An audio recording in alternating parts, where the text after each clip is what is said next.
Are Banjo fans finally getting the fabled Banjo-Threeie we've always dreamt of? Maybe. So today we're going to talk about the leaks surrounding this new potential Banjo game that's allegedly coming out. We're going to talk about the history of Banjo-Threeie, and also what I want to see if and when this new game does come out. According to insider Nate Drake, a new Banjo-Kazooie game was just greenlit sometime in early 2022.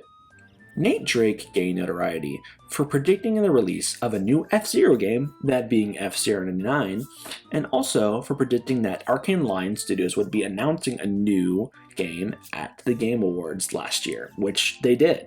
Now, in regards to the Banjo-Kazooie franchise, the boss of Xbox, Phil Spencer, has said, quote, "You've seen from our history that we haven't touched every franchise that people would love us to touch. Banjo fans, I hear you. But it is true that when we find the right team and the right opportunity, I love going back to revisit stories and characters that we've seen previously." Now, sure, we have seen new Banjo games since Banjo-Tooie. We had the 2 on the Game Boy Advance, and then we had that one Lego car racing game that everybody loved. But we've never seen a true sequel, or threequel, if you will. Banjo-Threeie was first teased in the ending cutscene of Banjo-Tooie, where Gruntilda says, "I'm gonna get my revenge in the next game, Banjo-Threeie." Later that year at SpaceWorld 2000, Rare showcased some gameplay of a Banjo-Kazooie game. Or really, they just kind of showcased gameplay of, Banjo-Kazooie, which was strange and confusing. But let me tell you, buddy, the fan base was ecstatic. To them, this was no indication. This was a prophecy that a new Banjo-Kazooie game was in the works and right around the corner. It's been 24 years since that showcase. They were off by a smidge. If you count the 2008 release of Banjo-Kazooie Nuts and Bolts, they were only off by 8 years. Who's counting? Now, real quick, let's rewind the video back to something Phil Spencer, head of Xbox, said.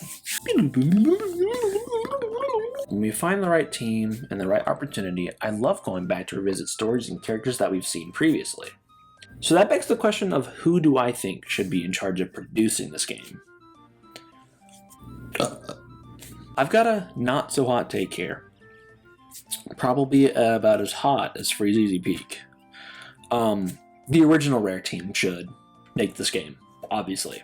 You know, the dudes who poured their heart and soul and Badussi into Banjo-Kazooie and Tooie, obviously. But alas, my heart breaks, for it is not that simple of a solution. The original Banjo-Kazooie creators left Microsoft Studios sometime between 2008 and 2017, and they created their own gaming studio, which was called Playtonic, and ended up making the Yooka-Laylee games. All 2 of them. There was never a 3E.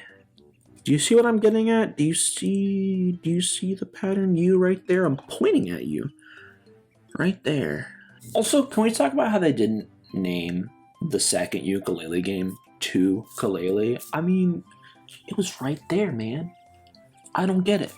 It's criminal. He's at the door. Oh, buddy. Now, these games were meant to be seen as a spiritual successor to Banjo-Kazooie, with the second one being also a bit of an homage to Donkey Kong Country. It didn't review great, admittedly, but I'm gonna deliver an actual hot take here real quick. I really liked Yooka-Laylee, especially the first one. Second one, not quite as much, because it was a 2D platformer type of deal. But and I'm just going on a tangent here. One thing I really liked about the second game was that every level had 2 different variations depending on how how you changed the level design. And it was kind of this little mechanic in a game I played this year that a lot of people heavily praised, and even it got nominated for Game of the Year. But whatever, I mean, who cares, I guess. Not me, that's for sure. So yeah, if Playtonic Games, aka the original Banjo-Kazooie creators, aren't involved in the project, I'm going to be a little hesitant. Mostly because I don't think anyone else can quite capture the magic that they created in those 2 games, except for maybe some fans of the projects. So, you know, like we've seen some mega fans on YouTube like Mark Kirko, who's done mods like Banjo-Kazooie, the Jakies of Time, which is really good. He's very talented. There's some great fans who I think could make this project, but, you know, I'd be a bit hesitant, but I might still be interested. But let me just get one thing straight. Sorry, not sorry, but if Grant Kirkhope is not involved in this project, I will not be playing it. Listen, man, his music just never fails. This man literally did a rendition of Peach's Castle from SM64 for the Mario Rabbids game of all things in the world, and it was an absolute banger that it had no right to be. But that's about it for today. Do you guys think these legits are leaked? Wow, I can't words. Do you guys think these leaks are legit? If so, what do you want to see in this next installment of Banjo-Kazooie? I would love to hear whether you agree or disagree with me in the comments below. And I'll catch you guys later. Bye-bye.